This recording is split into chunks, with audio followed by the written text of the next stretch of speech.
Olá, meu nome é Luiz Roberto e hoje eu vou falar sobre o médium.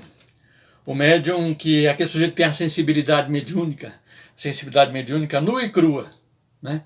Essa sensibilidade ela é passível de desenvolvimento e quando ela é desenvolvida sob as vestes da doutrina espírita, ela se transforma em mediunidade. E aí então ele é considerado um médium espírita, porque se educou no espiritismo. Quando ele não se educa no espiritismo, ele não perde essa sensibilidade por isso.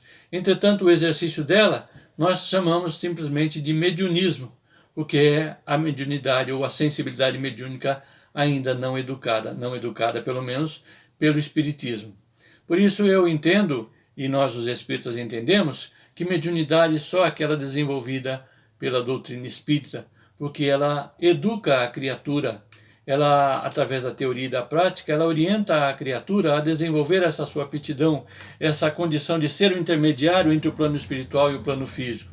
Aliás, a mediunidade, apesar de ser orgânica, ela não é orgânica e de ser passiva de desenvolvimento, ela não é orgânica e só ocorre aqui entre nós, os encarnados. No plano espiritual também, os espíritos são médiuns de outros espíritos que se colocam em outros planos do mundo espiritual. Nós vemos isso fartamente, especialmente nas obras narradas pelo espírito André Luiz.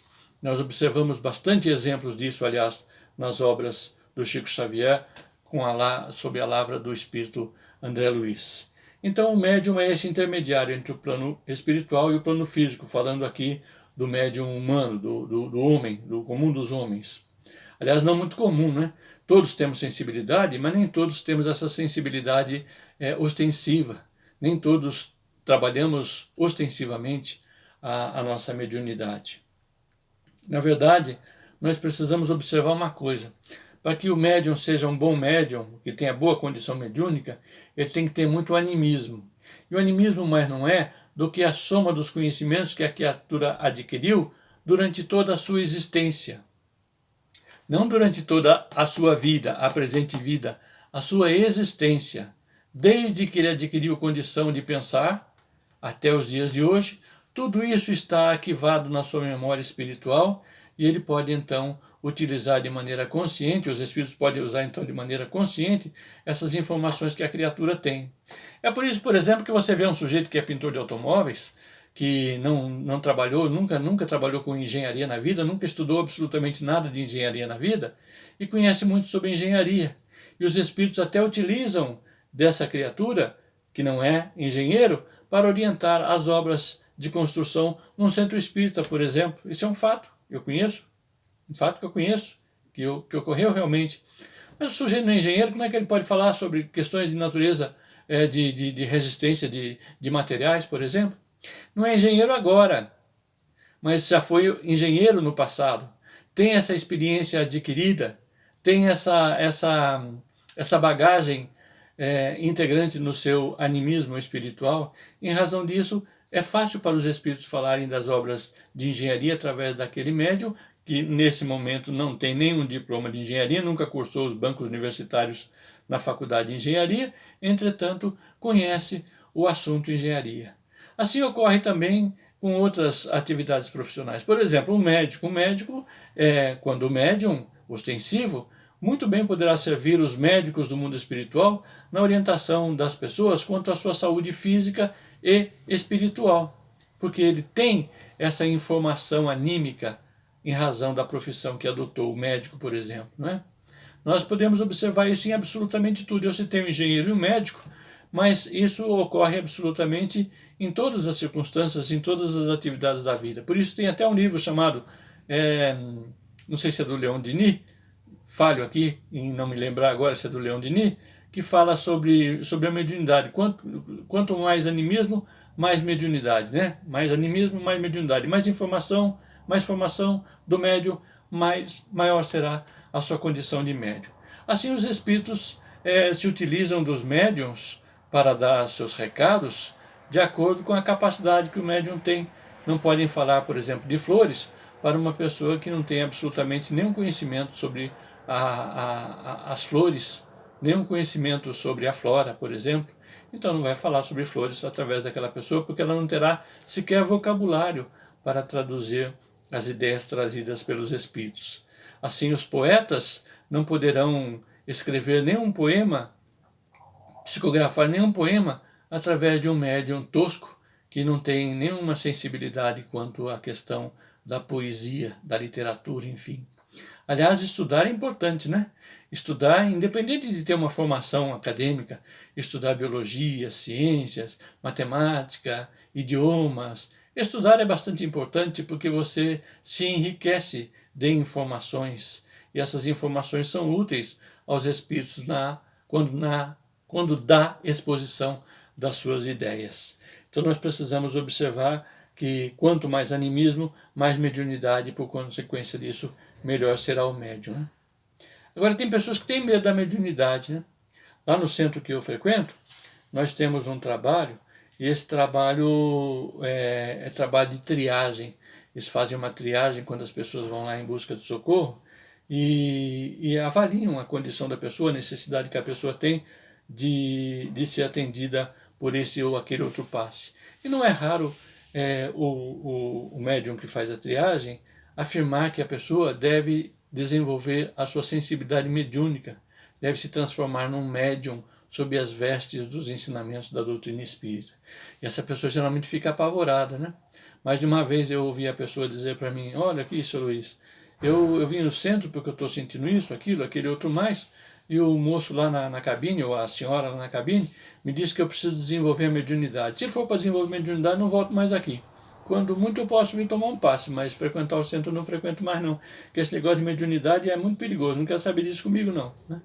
Engano da pessoa, né? Ignorância, absoluta ignorância da pessoa em relação à mediunidade. Porque a mediunidade não é do centro, a mediunidade é dela.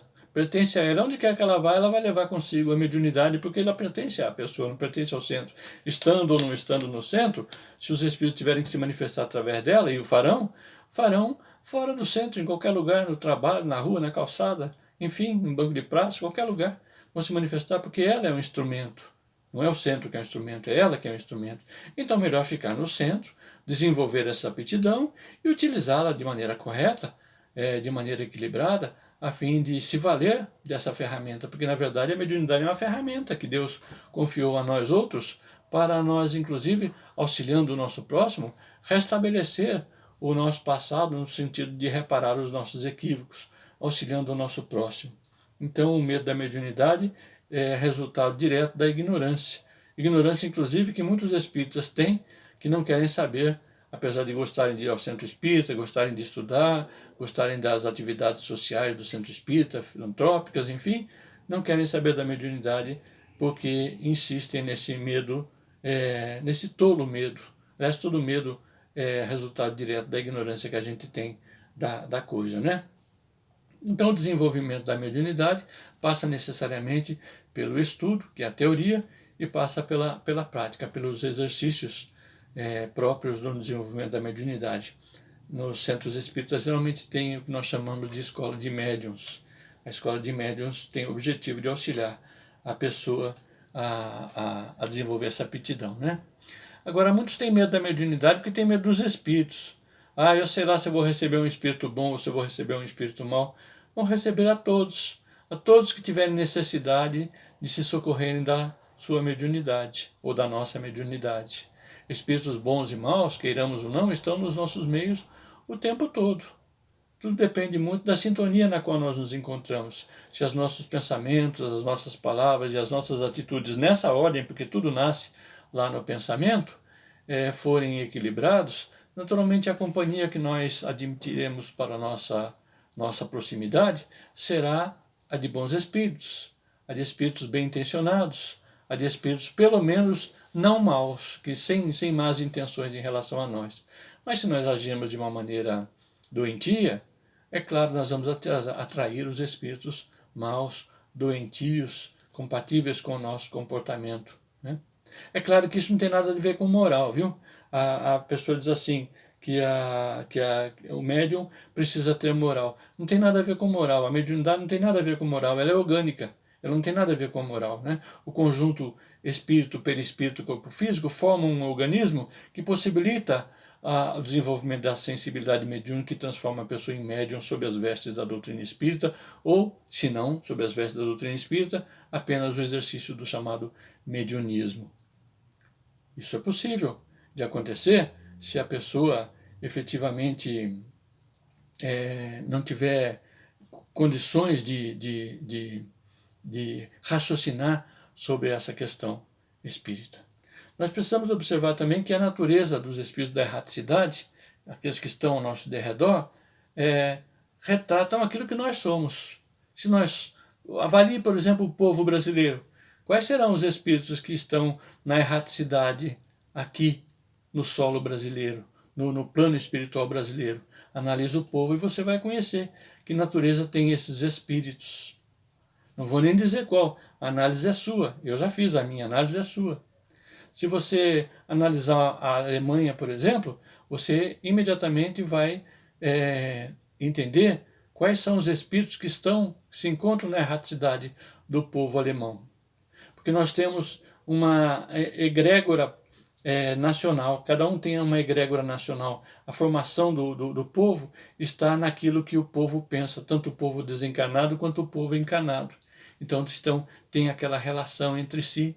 Então, quando Jesus fala lá, sugere que nós devamos desenvolver o homem novo, é nesse sentido, desenvolver novas ideias, desenvolver novos comportamentos, sempre para melhor, com o objetivo de tornar o planeta, não só para os encarnados como para os desencarnados, um ambiente melhor, até porque hoje estamos encarnados, amanhã desencarnados, e os desencarnados reencarnarão e estarão aqui no lugar que nós ocupamos hoje. O espírito é o mesmo. A questão espiritual, melhor dizendo, a sintonia espiritual é a mesma. Aliás, falando em sintonia espiritual, o sujeito fala assim, lá no centro que eu frequento as reuniões são sérias, mas só baixa coisa ruim lá. O sujeito fala, só baixa espírito ruim lá, né? Poxa vida, se baixa espírito ruim e a reunião é séria, é porque o coração não é sério. Porque o coração bom atrai espíritos honestos. E por consequência disso, a reunião se torna efetivamente séria. Ela não é séria só nas aparências, na sisudez das pessoas que participam dela.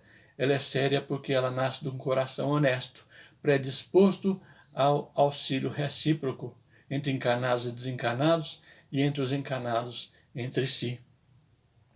Por isso nós precisamos observar o seguinte, isso aqui eu tenho anotado, eu vou ler.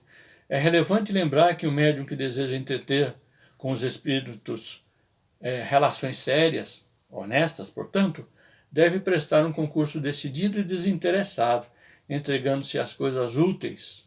Agir de outra maneira seria egoísmo. E o egoísmo, como diz o Espírito Emmanuel lá no Evangelho segundo o Espiritismo, é uma tara. E essa tara tem obstado o nosso crescimento espiritual. Portanto, sem medo de desenvolver a mediunidade. Ser médium é muito bom. E quanto mais anímico for o médium, melhor ele será. E vamos adiante.